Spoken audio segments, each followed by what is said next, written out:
ও কি গো, আমি যে রাজরানীর কাছে যাবো গো, আমার পথ আটকাচ্ছ কেন? আমি তো কারোর কোনো ক্ষতি করিনি। আপনাকে আটক করার আদেশ রয়েছে, রাজ আদেশ। চলুন আমাদের সঙ্গে। আটক? কি বললে? আমায় আটক করবে? কেন গো? আমায় তো কেউ আটক করে রাখতে পারবে না। ওর মা যাকে আটক করেছেন তাকে তোমরা বন্দি করবে কি গো? চলুন চলুন বলছি। একটু তিষ্ঠ, আমি তো ঘরে মায়ের মূর্তি করছিলাম গো। আমায় তবে কারাগারে মায়ের মূর্তি নিয়ে যেতে দাও। ঠিক আছে চলুন, তবে আমরাও সঙ্গে যাব। আপনাকে একা ছাড়ার অনুমতি নেই। আচ্ছা বেশ বেশ, এসো এসো এসো এসো।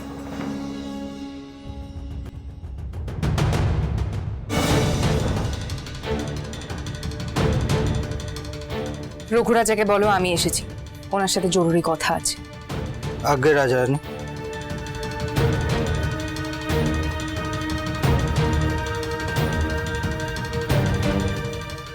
রঘুরাজা,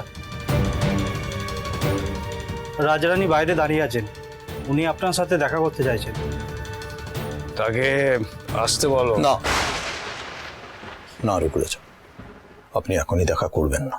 আগে রামপ্রসাদকে পদ থেকে সরাতে হবে, তারপরে বিষয়টা রাজরানীকে বুঝিয়ে বলতে হবে, তার আগে নয়। কথাটা আপনি ঠিকই বলছেন।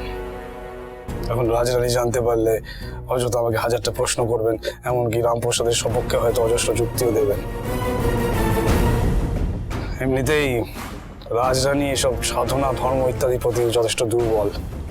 তাহলে কি বলবো হুজুর? তুমি রাজরানীকে গিয়ে বলো যে রঘুরাজার শরীর খারাপ, তিনি এখন সাক্ষাৎ পাবেন না, কেমন? যাও। আজ্ঞে। আর শোনো আরেকখানা কথা,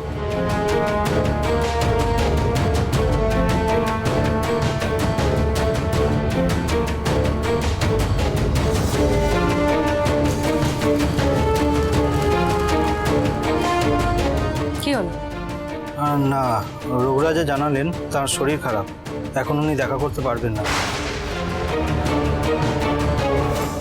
সে কি, রঘুরাজা তো কিছুক্ষণ আগে পর্যন্ত ঠিক ছিলেন, সভা করছিলেন, হঠাৎ করে ওনার কি হলো? আমার সঙ্গে দেখা করতে চাইছেন না কেন? অসুস্থ? তাহলে আমি গিয়ে একবার দেখি। সরো। হ্যাঁ, আমি যা আদেশ পেয়েছি তাই জানালাম। রঘুরাজা মানা করলেন।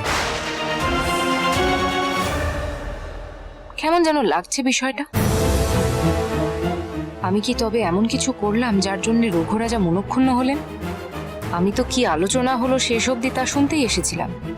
অনর্থের পর অনর্থ ঘটে চলেছে। এর মধ্যে পিতৃসম রঘুরাজাও যদি আমায় ভুল বোঝেন। না না না, আমাকে ঠাকুর রামপ্রসাদের কাছে যেতে হবে এক্ষুনি। তিনি যদি আরো কিছু দেখে থাকেন বা জানেন, উনি ঠিক আছেন তো? উনি সুস্থ বোধ করলে আমায় জানাবেন।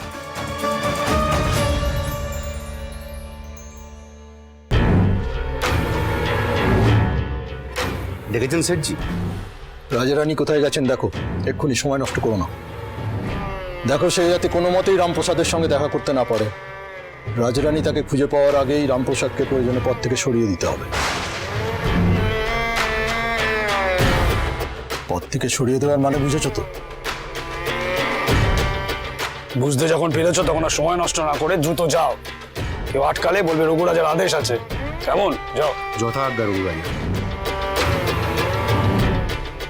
যে হচ্ছে জগৎ শেঠজি, কিছুই বুঝে উঠতে পারছি না।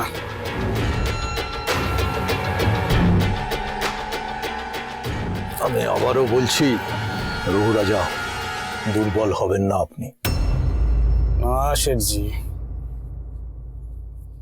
আমি দুর্বল হচ্ছি না, দ্বিধাবোধ করছি কেবল। দেখুন, ভবানী মা তো আমারও কন্যা সম, তার সাথে এন কাজ করতে আমার সংকোচ বোধ হচ্ছে।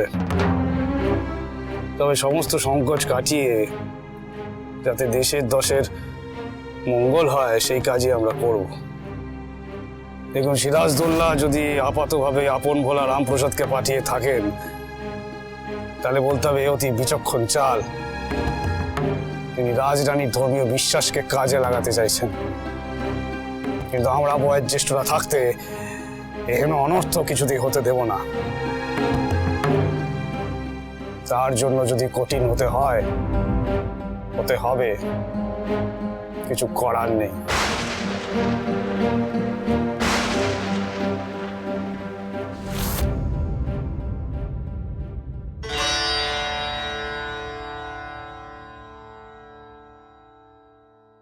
মা,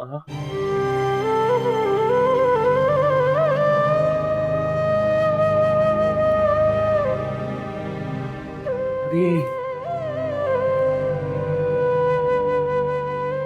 ভুল করছে মা, সকলে ভুল করছে আমায় আটক করে। কেন মা? তা করুক, যদি তোর আকুতি রক্ষা করতে পারি মা, তবে সারা জীবন এই কারাগারে বন্দি থাকতে রামপ্রসাদের কোনো কষ্ট হবে না। আমি থাকবো মা, সারা জীবন থাকবো। কিন্তু এ হাহাকার তো থামছে না মা। তুই যে আমায় আবার দেখালি, চারিদিকে এত মৃত্যু, এত যন্ত্রণা, এত চিৎকার, এত দুঃখ কষ্ট মা। পাহাড় পাহাড় বিপদ দেখাচ্ছিস মা, কেন মা? বল না, এভাবে চারিদিক অন্ধকার করে কেন দিচ্ছিস মা? আমি যে সাধারণ মানুষ, আমি যে তোর দেখানো পথ এই নাটোরে ছুটে এসছি মা, রাজরানীর কাছে সমাধান খুঁজতে। কিন্তু রাজরানীও যে ভবিষ্যৎ দেখতে পাচ্ছেন না মা।